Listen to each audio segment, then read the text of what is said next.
Hello everyone, welcome back to my YouTube channel. So है जैसा कि आप लोगों को पता ही चल गया होगा, फाइनली अपने इंडिया में जो है R3 लॉन्च हो चुकी है आज की डेट में। सो मैंने कहा भाई एक छोटा सा वीडियो इस पर बनाया जाए। इस पर मैं आप लोगों को सब कुछ बताऊंगा आज इस वीडियो में कि R3 अपनी लॉन्च जो हुई है वो कितने की लॉन्च हुई है, क्या प्राइस रेंज है, किस रेंज तक जाएगी एक्स शोरूम प्राइस, और जो भी फीचर्स हैं जो जो इस बाइक में आपको मिलता है यामाहा की तरफ से, वो सारी चीज़ें मैं आज आप लोगों को बताऊंगा। सो ज़्यादा टाइम ना लेते हुए अब स्टार्ट करते हैं इस वीडियो को। So let's go. So guys, सबसे पहले बात कर लेते हैं अपनी R3 की। सो जैसा कि आप लोग जान रहे हैं कि अभी इंडिया में अभी नई लॉन्च हुई है R3। सो कई लोग भाई सोचे होंगे कि भाई R3 लॉन्च होगी तो हम लोग लेंगे, इस प्राइस रेंज तक आएगी, उस प्राइस रेंज तक आएगी। मतलब जिन लोगों ने भी भाई सोचा था, क्योंकि जब R3 आ रही थी उस समय भी भाई 4 लाख तक की आ रही थी। मतलब 2019 में जो है ये डिसकंटिन्यू हो गई थी इंडिया में, अपने जो पुराना वाला मॉडल था R3 का। सो नई वाली से एक्सपेक्टेशन थी भाई कि 450 तक जा सकती है, और अगर भाई उस प्राइस रेंज तक जाती तो भाई बढ़िया रहता। मतलब अभी आग लगा दी होती मार्केट में R3 ने। लेकिन वही है गाइस कि हम लोगों को मिला सिर्फ डिसअपॉइंटमेंट यामाहा की तरफ से। क्योंकि भाई खाली इस बाइक में प्राइस की नहीं दिक्कत है, और भी बहुत सारी प्रॉब्लम्स है जो मैं आज आप लोगों को इस वीडियो में बता दूँगा।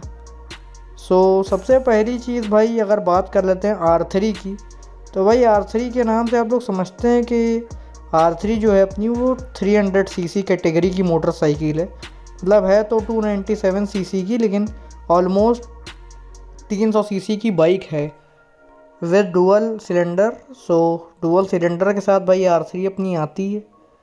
सो अब इस बाइक में भाई जो पुरानी वाली R3 अपनी आती थी उससे भाई थोड़ा सा लुक का फ़र्क है, और जो है अपना स्पीडोमीटर का थोड़ा सा अंतर है।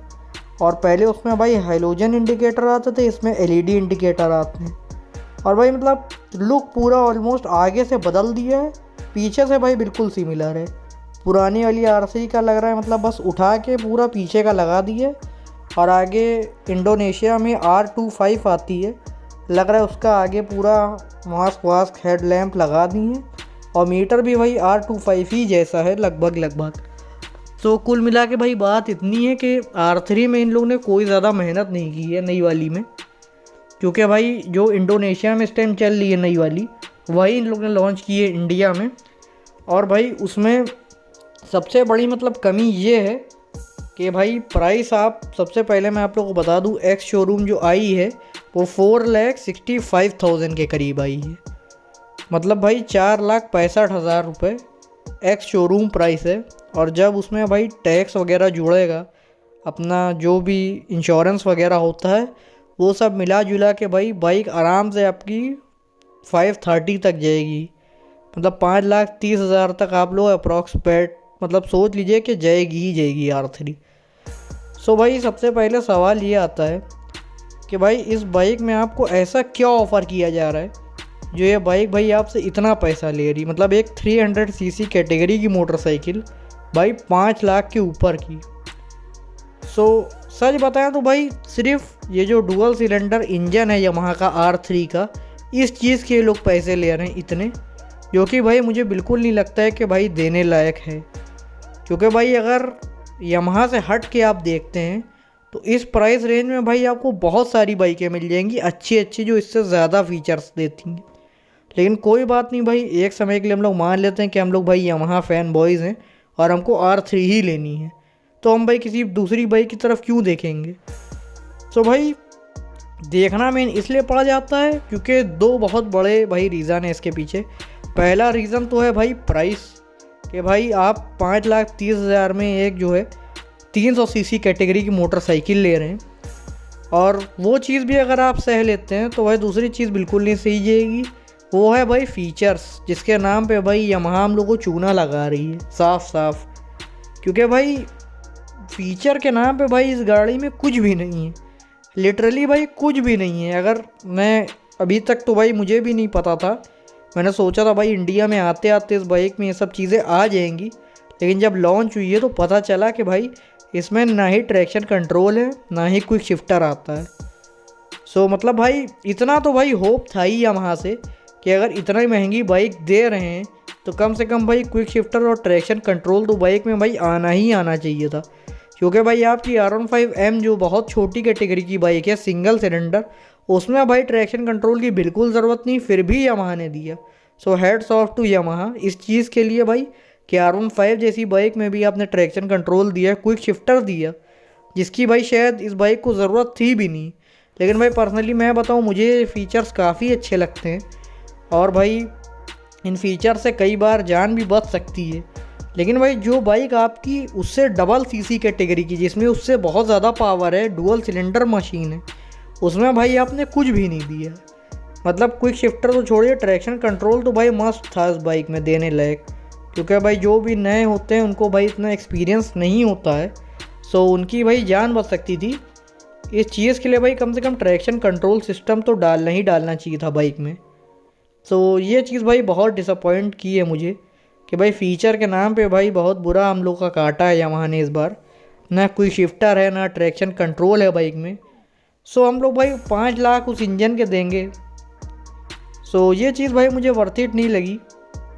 और भाई कुछ चीज़ें और मैं आप लोगों को बता दूं कि कई लोग सोच रहे होंगे कि MT-03 भी लॉन्च हुई है, और मैंने भी भाई ये चीज़ सोची थी कि चलो R3 अपनी ओवर प्राइस्ड है, उसका तो चलो आदमी नहीं भी लेगा एक बार, लेकिन MT-3 पे भाई कई लोग नज़र गड़ाए हुए थे कि ये आएगी भाई कम प्राइस में, R3 से कम प्राइस में होगी, इसको भाई लेने का ज़्यादा फ़ायदा रहेगा। क्योंकि भाई सेम इंजन है, सब कुछ सेम है, बस फेयरिंग और नेकेड का अंतर है, और भाई लुक भी थोड़ा सा MT-03 का ज़्यादा बढ़िया है R3 के मुकाबले। सो ये सब चीज़ें थी, लेकिन भाई उनका भी भाई बहुत बुरा पोपट बना है। क्योंकि जो अपनी MT-03 और R3 का प्राइस है उसमें भाई खाली 5,000 का अंतर है। मतलब भाई अगर आपकी R3 जो आ रही है ये 4,65,000 की आ रही है एक्स शोरूम, सो अपनी जो MT-03 है ये आपकी 4,60,000 की आ रही है एक्स शोरूम प्राइस। सो वो भी आप भाई तकरीबन समझ लीजिए ये सब मिला जुला के जो है 5-10 5-20 की तो MT-03 भी आपकी पड़ेगी। सो भाई अब किया गया ये, मतलब भाई मुझे तो लगता है यामाहा वाले भाई निंजा बनना चाह रहे हैं कि भाई वही मीटर वही चीज़ें वही डुअल सिलेंडर इंजन लगा के बस बेचते रहो गाड़ी, और भाई अपडेट कुछ मत डालो गाड़ी में, चाहे आगे की बाइकों में भाई जितनी भी टेक्नोलॉजी आ जाए। और भाई चलो निंजा से तो भाई एक्सपेक्टेशन इतनी नहीं है, लेकिन जिसमें भाई आपकी बाइक छोटी बाइक की कैटेगरी में आपने इतना बड़े बड़े बदलाव किए हैं, कोई शिफ्टर ट्रैक्शन कंट्रोल R15 में दिए हैं, तो R3 में भाई क्या प्रॉब्लम थी ये मुझे नहीं समझ है। कॉस्ट ज़्यादा हो रही थी भाई, जो इतना पैसा दे रहा है थोड़ा और दे देता 20-30 हज़ार रुपये, लेकिन फिर भी भाई ये बाइक वर्थ इट नहीं है अगर सच बताऊं तो। क्योंकि इस टाइम भाई मार्केट में अभी हाल ही में आप लोगों ने देखा एप्रिलिया RS 457 भी लॉन्च हो चुकी है। सो भाई उस बाइक में आप लोगों को मतलब इतनी बढ़िया चीज़ें मिलती हैं भाई, ट्रैक्शन कंट्रोल, क्विक शिफ्टर, और क्विक शिफ्टर भाई दोनों अप एंड डाउन के लिए है। सो ये भी बहुत बढ़िया चीज़ है भाई। डिजिटल स्पीडोमीटर मिलता है विद TFT कंसोल, और भाई अपनी R3 में कुछ भी नहीं मिलता है भाई, वही पुराना वाला, मतलब एकदम पुराने नहीं जो R3 में एनालॉग वाला आता था, लेकिन जो इंडोनेशिया में चल रहा है इतने दिनों से वो वाला मीटर मिल रहा है। सो ये सब चीज़ें हैं भाई, तो मुझे भाई अच्छा नहीं लगा ये सब देख के। और एप्रिलिया RS भी भाई डुअल सिलेंडर मोटरसाइकिल है, और उससे ऊपर से भाई वो इससे ज़्यादा पावर में है, मतलब सीसी भी उसकी ज़्यादा है 457, ऊपर से भाई वो भी डबल सिलेंडर है, और इटालियन भाई बाइक है तो उसका भी भाई लुक काफ़ी ज़बरदस्त है। सो ये सब चीज़ें हैं भाई, तो मेरा तो ये मानना है। और भाई उसकी प्राइसिंग भी काफ़ी कम है R3 के मुकाबले, क्योंकि भाई वो आ रही है इस टाइम 410 की, मतलब एक्स शोरूम प्राइस। सो अगर आप लोग देखें 410 भाई तो काफ़ी कम है, बहुत भाई तकरीबन 450-60 तक आ जाएगी वो, मतलब जितना एक्स शोरूम प्राइस है अपनी R3 का उतने में भाई वो बाइक आप लोगों को मिल जाएगी। बस उसमें दिक्कत भाई ये है कि कुछ शहरों में बड़े मतलब जो छोटे शहर हैं उनमें भाई शोरूम नहीं होंगे, लेकिन जो बड़े शहर हैं जैसे अपना लखनऊ है, मुंबई, दिल्ली, वहाँ भाई आराम से भाई एप्रीलिया के शोरूम में वहाँ पर आप लोग सर्विस करा सकते हैं। तो बस ये एक ड्रॉबैक है भाई एप्रीलिया का, बाकी भाई बाइक बहुत ज़बरदस्त है, एक नंबर है। तो मैं तो कहूँगा भाई अगर आपके पास इतना पैसा है, 5 लाख रुपए आपको लगाने, तो भाई एप्रीलिया में लगाओ R3 के मुकाबले। और भाई अगर सच बताएं तो भाई बहुत सारी सेकंड हैंड बाइक्स भी अच्छी अच्छी आप लोगों को मिल जाएंगी। अगर 1 लाख रुपए और डालते हैं आप 6 लाख तक भाई, तो इनलाइन 4 सिलेंडर मशीन भी आप लोगों को मिल सकती है। बेनेली मिल सकती है 600i, और सेकंड हैंड भाई आपको Z900 भी मिल सकती है। सो ये सब कुछ बाइकें हैं भाई CBR 650, जो भाई इनलाइन 4 मशीन है, जो आपको भाई पूरा फील देंगी, जो भाई R3 आपको सपनों में भी नहीं दे सकती है। तो इसलिए भाई मुझे काफ़ी ज़्यादा ओवर प्राइस लगी। अगर भाई ये गाड़ी 450 छोड़िए आप 5 लाख तक भी ऑन रोड आ जाती, तो भी भाई इसका एक चांस था। लेकिन भाई 5 के ऊपर भाई लेना इसको भाई वर्थ इट नहीं लग रहा है मुझे।